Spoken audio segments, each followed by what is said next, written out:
The Kremlin increasingly talks about stability, but signs of tension are growing within the Russian system. Western media reports that Putin is appearing in public much less frequently due to fears of assassination or a possible conspiracy within the elite have sparked new discussions, writes Politico. Despite numerous predictions of an imminent power crisis following the outbreak of the war in Ukraine, Putin maintains control of the system. However, experts note that the struggle for influence within the elite is intensifying. High-profile anti-corruption purges continue in Russia, and the recent arrests of former deputies of former Defense Minister Sergei Shoigu have sent a signal to the entire elite. According to analysts, the Kremlin's main problem is the protracted war. Putin long convinced the public and the elite that the conflict would end quickly and that Russia was close to a breakthrough. But years later, the fighting continues, and the promised breakthrough has not materialized. Even the Victory Day parade this year was more subdued than usual, without a large-scale display of tanks and new equipment. Fears of Ukrainian drone strikes are cited as the reason. Experts also speak of growing public fatigue. Economic pressure, declining living standards, and constant drone attacks are increasing anxiety within the country. At the same time, the Kremlin is not ready to end the war. For Putin, ending the fighting without a significant victory carries serious political risks. It is noted that Putin has little option but to persist. He has to show a major victory to justify the massive costs of the war to his people, and any rapid unwinding of his war economy holds out serious political risks for the Russian leader. There will be winners and losers from doing so, and the system would have to be reshaped. And how to repurpose all of the veterans? There is also a sizable proportion of the population that still backs the war and won't be satisfied with anything short of clear victory over Ukraine.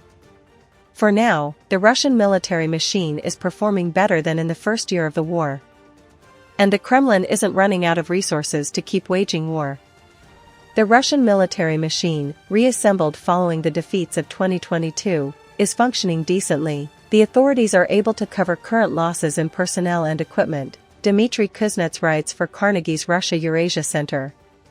But there's no capacity to significantly increase the volume of resources being deployed, he notes.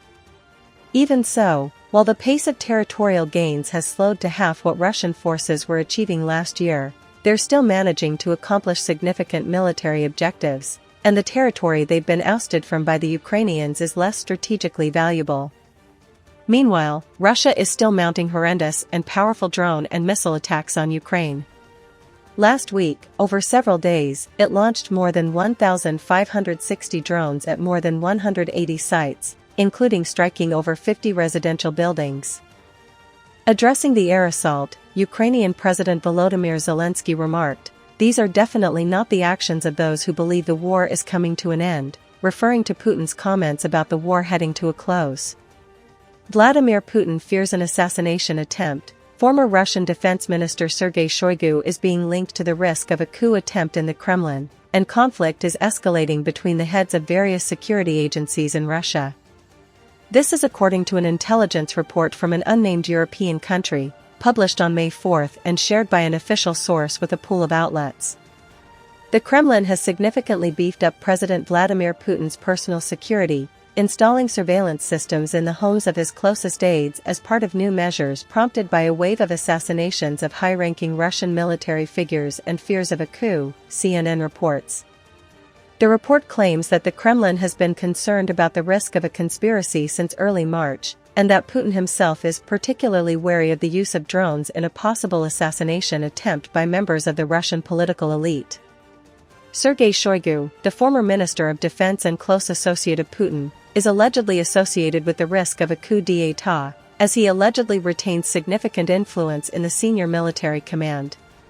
He has served as head of the Security Council since 2024, but during his tenure as Minister of Defense, he himself became the target of criticism from Yevgeny Prigozhin, head of the Wagner PMC, who staged an attempted coup in the summer of 2023 and subsequently died in a plane crash under unclear circumstances.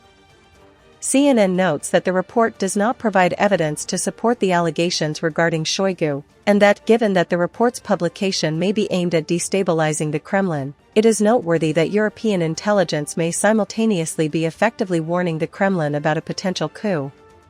But the arrest of Shoigu's former deputy, Ruslan Salakov, is seen as a violation of the tacit agreement between the elites that weakens Shoigu and increases the likelihood that he himself could become a target of prosecution, experts say. Shoigu is indeed close to having some kind of criminal case brought against him. His clan is under severe pressure, and he has no influence to prevent this. He can't be considered the leader of some conspiracy. At the same time, I believe Putin is currently intimidated, and there are plenty of signs of this, Russian political scientist Ivan Preobrazhensky noted in a conversation with Current Time. In addition, Russia's Federal Protective Service has restricted Putin's movements and effectively transferred him to secure bunkers in case of Ukrainian drone attacks, the report says.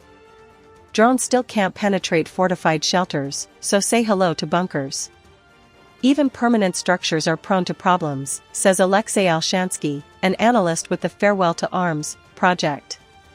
Intelligence sources claim that surveillance systems were also installed in the homes of Putin's closest associates, cooks, bodyguards, and photographers.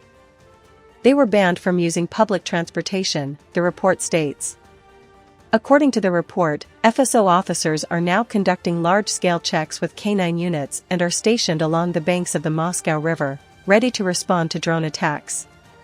Visitors to Putin must undergo double security screening, and members of his inner circle are only allowed to use phones without internet access.